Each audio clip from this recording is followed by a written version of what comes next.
newsroom, and this is the Fox Local app.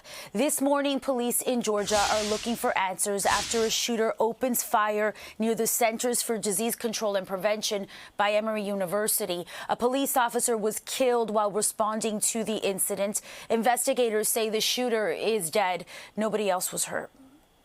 Today is a very dark day in DeKalb County as we stand before you during the loss of one of our beloved officers. This evening there is a wife without a husband. There are 3 children, one unborn without a father. The shooter was found dead inside a CVS across the street from the CDC. It's not clear if he died by police gunfire or a self-inflicted gunshot wound.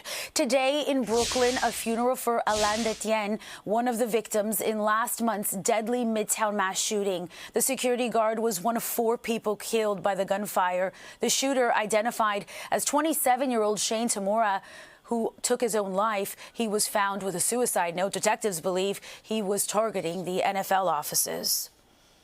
Developing news overseas. Ukrainian President Vladimir Zelensky has a strong response to next week's planned meeting between President Trump and Russian President Vladimir Putin. Zelensky saying a peace deal excluding Kyiv would lead to, as he put it, dead solutions. President Trump had suggested a peace deal between Russia and Ukraine that would include some swapping of territories. Zelensky now saying his country will not give their land to their occupiers. Time now for a look at the forecast. A beautiful weekend today. Temperatures will be in the mid-80s. Tonight, we're in the 60s, and then tomorrow we go up to the high 80s. All right, one of the perks of having a hybrid vehicle on Long Island, you can ride in the HOV lane even if you're all by yourself, and that makes a huge difference when it comes to traffic. But it could all come to an end. Fox 5's Jody Goldberg reports. For nearly a decade, drivers with Clean Pass stickers have been able to cruise solo in the HOV lane on the Long Island Expressway as an incentive to go electric. But come October 1st, the federal government is putting the brakes on the program. I just bought a Tesla, and then that's the only reason. The news disappointing for drivers like Jacques Baker, who says he bought his car just 2 months ago with one perk in mind. What's the purpose if electric cars have to take the regular lanes? Nearly 50,000 New Yorkers have a Clean Pass sticker issued by the DMV, but now a letter sent to those drivers warns Congress and the president have not reauthorized this program.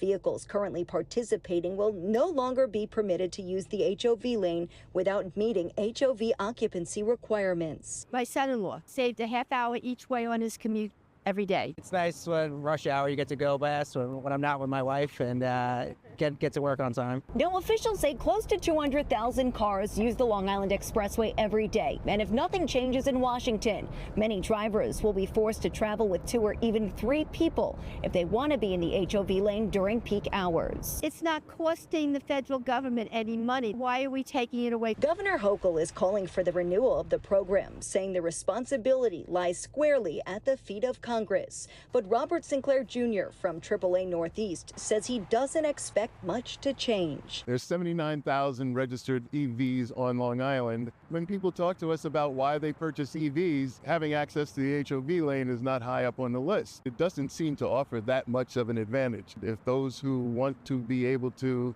move along more quickly during those rush hours, that'll leave earlier. On Long Island, Jody Goldberg, Fox 5 News.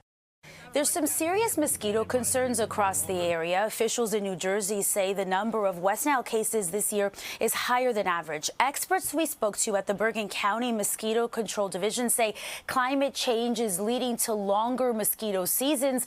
We're also learning those officials are now using fish to counter the mosquito threat.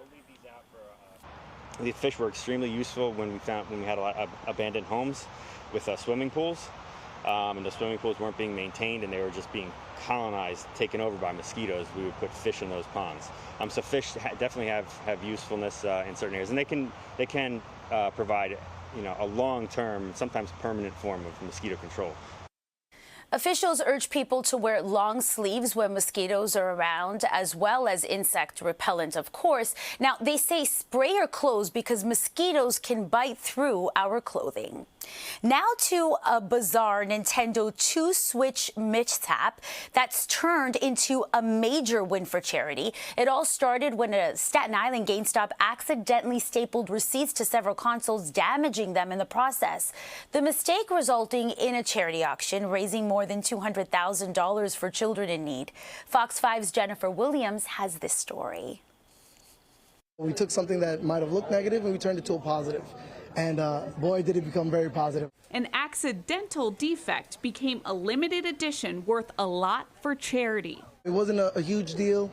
We took care of the customers. We got them new systems. During the Nintendo Switch 2 launch earlier this summer, employees at a Staten Island GameStop accidentally stapled receipts directly to console boxes, with the staples piercing through and damaging the screens inside. It actually sounded kind of negative, and we decided to, take the narrative, and we took care of our customers. We made sure that everything was fine. GameStop turned the incident into an opportunity, auctioning off the infamous stapler and the first damaged console on eBay. After almost 300 bids, the Staplegate auction closed at $250,000. The winning bid, a mystery buyer. It was really positive in the sense that we took this and then we said we're going to auction these off.